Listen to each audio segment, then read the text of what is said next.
नमस्कार बंधुरा आज আমি চলে এসেছি একটা একেবারে আলাদা রকম রেসিপি নিয়ে ইউনিক রেসিপি বলতে পারেন। আজকে আমি এঁচড়ের একটা ইউনিক রেসিপি বানাবো। আমি বানাবো এঁচড়ের মালাই এঁচড় বা এঁচড়ের মালাইকারি।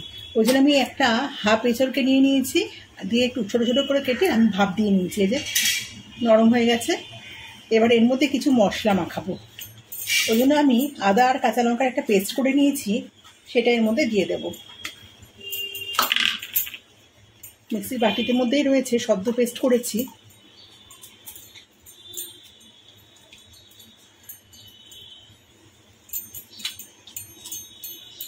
আদা কাঁচা লঙ্কার পেস্টটা দিয়ে দিয়েছি, পরিমাণ মতো লবণ দিয়ে দিচ্ছি,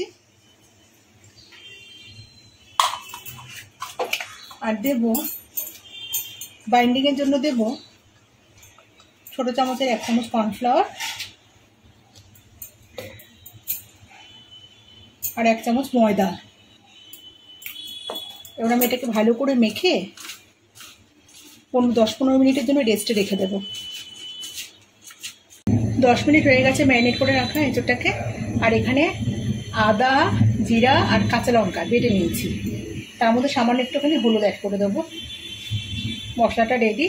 আর এখানে নারকেল বেটে নিয়েছি আর 2টো কাঁচা লঙ্কাকে চিড়ে নিয়েছি। কড়াইতে রিফাইন অয়েল দিয়ে দিয়েছি ওগুলো ভাজার জন্য। তেল গরম হয়ে গেছে, এবার আমি এঁচড়ের টুকরোগুলোকে ভেজে নেব। একটু ফাঁকা ফাঁকা করে দেবো, যাতে একটা গায়ে একটা না, যেরকম মাছ ভাজি আমরা, একটা গায়ে একটা যাতে না আটকে যায়, সেভাবে এগুলোকে সবগুলোকে ভেজে নেব। লাল লাল হয়ে যাচ্ছে, এগুলোকে আমি তুলে নেবো। তো বাকিগুলোকে আমি এইভাবে ভেজে নেব। সবগুলো এঁচড়কে লাল লাল করে ভেজে নিয়েছি। এবারে কড়াইয়ের মধ্যে আমি সর্ষে তেল দিয়ে দিয়েছি। এই রান্নাটা আমি সর্ষের তেলে করবো। সর্ষের তেল গরম হয়ে গেছে, এখানে আদা, জিরা, কাঁচা লঙ্কা আর হলুদের গুঁড়ো সেটা দিয়ে দিলাম। মশলাটাকে ভালো করে কষাবো, ততক্ষণ না তেল ছেড়ে দেবো। পরিমাণ মতো লবণ দিয়ে দেবো।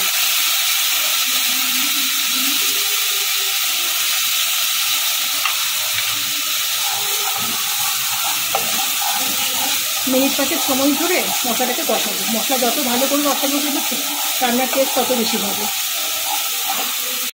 মশলাটা থেকে তেল ছেড়ে দিয়েছে, ভালো করে ভেজে নেওয়া হয়ে গেছে। এর মধ্যে এবার বেটে রাখা নারকেলটাকে দিয়ে দিচ্ছি। এটাকে ভালো করে মশলার সাথে একটু কষিয়ে নেব।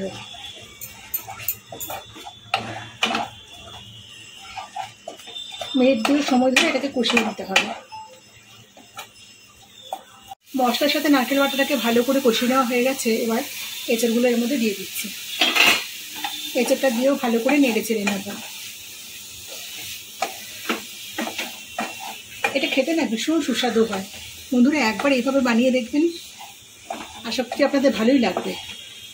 একঘেয়েমি খাবার খেতে খেতে বোর হয়ে গেলে তখন একটুখানি স্বাদটা মানুষকে চেঞ্জ করতেই হয়। এবার এর মধ্যে দিয়ে দেবো জল। ওই মিক্সির বাটিটা ধুয়ে আমি জল দিয়ে দিলাম। আর দেবো চিনি। আমি সব রান্নাতেই চিনি দিই, এটাতেও দেবো। 1/2 চামচ মতো চিনি দিয়ে দিলাম। এটাকে ভালো করে মিশিয়ে দেবো। এর মধ্যে একটুখানি ফুটতে দেবো, যাতে এঁচড়ের মধ্যে সমস্ত এটা ঢোকে, মশলা, নারকেল বাটা।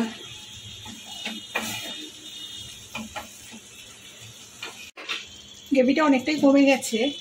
এর মধ্যে সমস্ত কিছু, এঁচড়ের মধ্যে সমস্ত কিছু মশলা ঢুকে গেছে। এখন এর মধ্যে সামান্য একটুখানি শাহি গরম মশলা দেবো।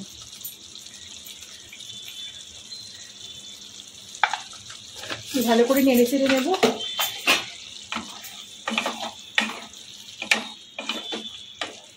এটা এরকমই থাকবে, আর কিন্তু আমি বেশি শুকাবো না। রেসিপিটা কেমন লাগলো অবশ্যই কমেন্টে জানাবেন। আমাদের কিন্তু এঁচড়ের মালাই এঁচড় বা এঁচড়ের মালাইকারি একেবারে রেডি।